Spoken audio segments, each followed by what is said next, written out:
નમસ્કાર મિત્રો, health tips Gujarati ચેનલમાં આપનું સ્વાગત કરું છું. મિત્રો, આજનો વિષય અજમો અને ગોળ. અજમો અને ગોળ બંને વસ્તુ એવી છે કે જે ખાવાથી આપણા શરીરમાં અસંખ્ય બીમારીઓ છે એ દૂર થઈ જાય છે. કેમ કે અજમાની અંદર રહેલા મુખ્ય 3 ગુણો છે. પણ એ પહેલાં કહી દઉં કે અત્યારે જે સમય ચાલી રહ્યો છે, હવે જે વસંત ઋતુ શરૂ થઈ રહી છે, ત્યારે ફાગણ અને ચૈત્ર માસ, આ 2 માસની અંદર આ બંને વસ્તુ છે ને એ દવા કરતાં મિત્રો કમ નથી. એટલે ધ્યાનથી વિડીયો જોઈ લેજો, કેમ કે આવનાર જે બે માસ છે ને, એ 2 માસની અંદર થતી બીમારીઓમાં અજમો અને ગોળ એક અક્ષીર દેશી દવા સાબિત થાય છે. મિત્રો, અજમા અને ગોળની અંદર 3 મહત્ત્વના ગુણો છે: એન્ટી ફંગલ, એન્ટીવાયરલ અને એન્ટીબેક્ટેરિયલ ગુણ. અને આ ગુણને લીધે એ શરીરમાં અસંખ્ય બીમારીઓ છે એને આવતી રોકે છે. અજમા અને ગોળની અંદર ફાઇબર છે, આયર્ન છે, ફોસ્ફરસ છે. એ સિવાય એની અંદર અઢળક ગુણધર્મો છે, જેને કારણે સૌથી પહેલો ફાયદો કઈ રીતે કરશે તો કે આપણા પાચન તંત્ર ઉપર સૌથી સારો એવો ફાયદો કરે છે. અજમો અને ગોળ જે છે બંનેનું સેવનની પણ 3 રીતો છે. મિત્રો, અજમો અને ગોળ છે ને એને 3 રીતથી સેવન કરી શકાય છે, અને 3માંથી કોઈ પણ રીતે આપણે સેવન કરીએ તો આ બીમારીઓ છે એમાં ગજબનું પરિણામ મળી શકે છે. પાચન શક્તિ, એટલે જે લોકોનું પાચન નબળું હોય તો એવી સમસ્યાઓ થાય કે જે છે પેટમાં ગેસ થતો હોય, અથવા પેટ ફૂલી જવું, પેટ ભારે ભારે થઈ જવું, અથવા પેટ પૂરતું સાફ ન થવું, સવારે કબજિયાત જેવી સમસ્યા રહેવી, અથવા જે લોકોને ભૂખ મરી જતી હોય, સમય થવા છતાં પણ ભૂખ ન લાગવી, એ પણ પાચનની એક સમસ્યા છે. આવી સમસ્યામાં અજમો અને ગોળ એક અક્ષીર વરદાનરૂપ સાબિત થાય છે. એ સિવાય મિત્રો, સાંધાના દુખાવા, ખાસ મોટી ઉંમરના લોકો હોય, 40-50 વર્ષ કે 60 વર્ષ પછીના જે વડીલો હોય છે, તો આવા લોકોને પણ અજમો અને ગોળ છે એ ખૂબ જ કામ લાગે છે. સાંધાના દુખાવા, અને ખાસ કરીને અજમા અને ગોળની અંદર રહેલો જે ગુણ છે ને એ સોજો અને બળતરા વિરોધી ગુણ છે. એટલે ખાસ જ્યારે દુખાવા થતા હોય, ખાસ ગોઠણના દુખાવા જેવામાં ઘણી વખત સોજો આવી જતો હોય, અથવા શરીરમાં અમુક જગ્યાએ થતી સોજાને કારણે બળતરા હોય, તો એમાં પણ ખૂબ જ ફાયદો કરે છે. એ સિવાય આર્થરાઇટિસની સમસ્યામાં પણ અજમો અને ગોળ જો દૈનિક ખાવામાં આવે ને દરરોજ થોડો તો ખૂબ ફાયદો કરે છે. એ સિવાય સૌથી મહત્ત્વનું કે કમરનો દુખાવો, ખાસ કરીને જે લોકોના શરીરનું વજન વધારે હોય, ઓવરવેઇટ હોય, અથવા ખાસ તો બહેનોમાં જે કમરની સાઈડ વધારે ચરબી જામી ગઈ હોય અને એને કારણે અથવા વધારે વજનને લીધે કમરનો દુખાવો થતો હોય છે, તો કમરના દુખાવામાં કોઈ પણ ઉપચાર કરો તો એની સાથે સાથે અજમા અને ગોળનું જ્યારે સેવન કરવામાં આવે ને ત્યારે ખૂબ જ ફાયદો કરે છે. મિત્રો, હવે એ સિવાય સૌથી મહત્ત્વનું મિત્રો, અત્યારે જે સિઝન ચાલી રહી છે, ફાગણ માસ ચાલુ થઈ છે. ફાગણ અને ચૈત્ર વસંત ઋતુના માસ, અને વસંત ઋતુમાં શરીરમાં એક સર્વસામાન્ય બીમારી જોવા મળતી હોય તો એ છે મિત્રો કફની બીમારી.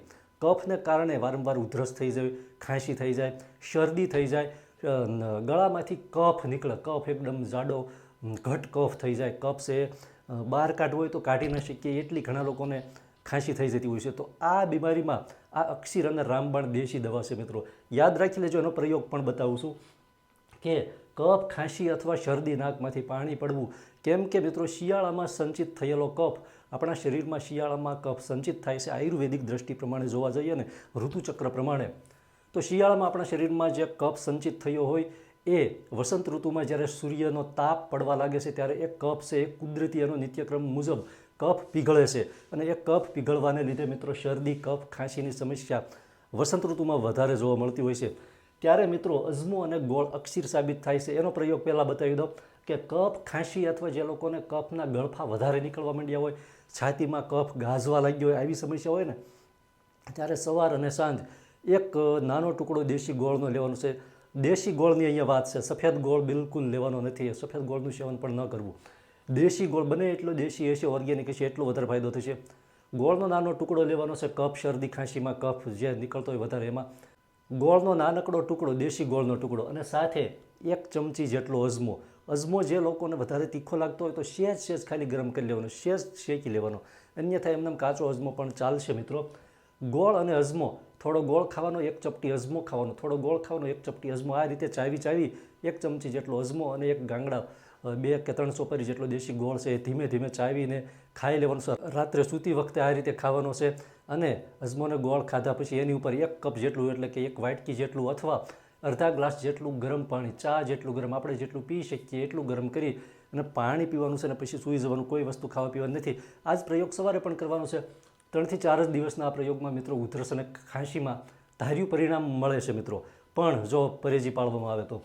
એ સિવાય સૌથી મહત્ત્વનું કે જે લોકોના શરીરનું વજન વધારે હોય તો વજન ઘટાડવામાં ખૂબ જ કામ લાગે છે. કેમ કે આની અંદર જે રહેલો ગુણ છે ચયાપચયની ક્રિયા અને મેટાબોલિઝમ માટે આ બે વસ્તુ ખૂબ જ કામની વસ્તુ છે, ખૂબ જ ઉપયોગમાં લાગે છે મિત્રો. એટલે જે લોકોના શરીરનું વજન વધારે હોય તો આવા લોકોએ અજમો છે ને એને ઉકાળીને અથવા અજમાનું પાણી રાત્રે અજમો છે એને એક ગ્લાસ પાણીમાં અડધી ચમચી પલાળીને રાખી દેવાનું, સવારે પાણીને ગરમ કરીને એ પીવાથી મેટાબોલિઝમ અને ચયાપચયની ક્રિયા એ સુધરે છે અને જેના લીધે શરીરનું વજન અને વધારાની ચરબી ધીમે ધીમે દૂર થાય છે, ઓગળે છે. એ સિવાય સૌથી મહત્ત્વનું કે બહેનોમાં માસિકનો જે સમય હોય છે, માસિક ચક્રનો સમય, આ સમય દરમિયાન ઘણી વખત અતિશય પીડા કે અતિશય દુખાવો થતો હોય તો આ જે પેન થતું હોય એ દુખાવા માટે અજમો અને ગોળનું સેવન ખૂબ ઉપયોગી છે. આવી રીતે જ્યારે પ્રયોગ કરવો હોય આ સમસ્યામાં ત્યારે માસિકના અઠવાડિયા પહેલાં અજમો અને ગોળ છે ખાવાનું ચાલુ કરી દેવાનું છે. આનાથી ખૂબ જ ફાયદો થાય છે. દરરોજ 1 ચમચીથી વધારે અજમો ખાવાનો નથી, એ તમને છેલ્લે કહું. એ સિવાય મિત્રો બ્લડ પ્રેશર, અજમાની અંદર મિત્રો એક એન્ઝાઇમ રહેલું છે જેનું નામ છે થાઇમોલ એન્ઝાઇમ, અને આ એન્ઝાઇમ છે એને કારણે અજમો છે એ બ્લડ પ્રેશરને નિયંત્રણમાં રાખે છે અને એને લીધે આપણું હાર્ટ છે એ સારી રીતે કાર્યક્ષમ બને છે અને હૃદયની કાર્યક્ષમતા વધે છે. એ સિવાય મિત્રો અજમા અને ગોળની અંદર એક સૌથી મહત્ત્વનો ગુણ એ પણ છે કે ચામડી અને સ્કિનની નાની મોટી સમસ્યા હોય અથવા ફંગલ ઇન્ફેક્શન અથવા સ્કિન ઇન્ફેક્શનમાં ખૂબ જ કામ લાગે છે. શીળસ જેવી સમસ્યામાં ઘણા લોકોને અનેક ઉપચારો કરવા છતાં પણ સમસ્યા મળતી નથી, ત્યારે આવા લોકોને અજમો અને ગોળનું સેવન કરવાથી ઘણો બધો ફાયદો થઈ શકે છે મિત્રો. એ પરેજી ઉપર અને સમસ્યા કેટલી જૂની છે અથવા સમસ્યા કેટલા લાંબા સમયથી છે એના ઉપર આધારિત હોય છે, પણ શીળસમાં અજમા અને ગોળનું સેવન કરવાથી ઘણો બધો ફાયદો થાય છે મિત્રો. આ સિવાય પણ ઘણી બધી બીમારીઓ હોય કે જેની અંદર અજમો અને ગોળ નિત્ય ખાવાથી ખૂબ જ ફાયદો થાય છે. સૌથી મહત્ત્વનું કે ફેફસા અને બ્રોન્કાઇટિસની કોઈ પણ સમસ્યા હોય તો એમાં પણ અજમો અને ગોળ ખૂબ જ ફાયદો કરે છે. ફેફસાની કાર્યક્ષમતા વધારે છે, શ્વાસ નળીને સ્વસ્થ બનાવે છે, ચોખ્ખી બનાવે છે, અને જે લોકોને શ્વાસને લગતી કોઈ સમસ્યા રહેતી હોય કફને કારણે તો આવા લોકોને અજમો અને ગોળ ખાવાથી ખૂબ જ ફાયદો થશે મિત્રો.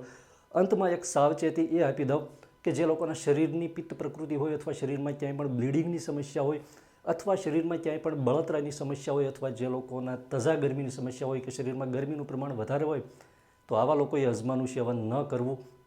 કેમ કે અજમો અને ગોળ બંને તાસીર છે, બંનેની ગરમ છે. એટલે જે લોકોના શરીરમાં ઓલરેડી ગરમીનું પ્રમાણ વધારે હોય અથવા ગરમીને લગતી કોઈ સમસ્યા હોય કે કોઈ ગંભીર સમસ્યા હોય અને એની દવાઓ ચાલુ હોય તો આવા લોકોએ અજમાનું સેવન ન કરવું.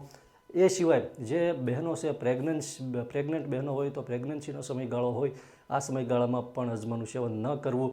નોર્મલ કન્ડિશનમાં કોઈ સમસ્યા હોય તો અજમો અને ગોળ ખાવાથી ખૂબ જ ફાયદો થાય છે. અજમાને મર્યાદિત માત્રામાં જ ખાવાનો છે, 1 ચમચીથી 1 દિવસમાં વધારે ખાવાનો નથી, કેમ કે અજમાની તાસીર ગરમ છે મિત્રો. વિડીયો ગમ્યો હોય તો વિડીયોને એક લાઇક અવશ્ય આપજો. ખૂબ ખૂબ આભાર. જય માતાજી.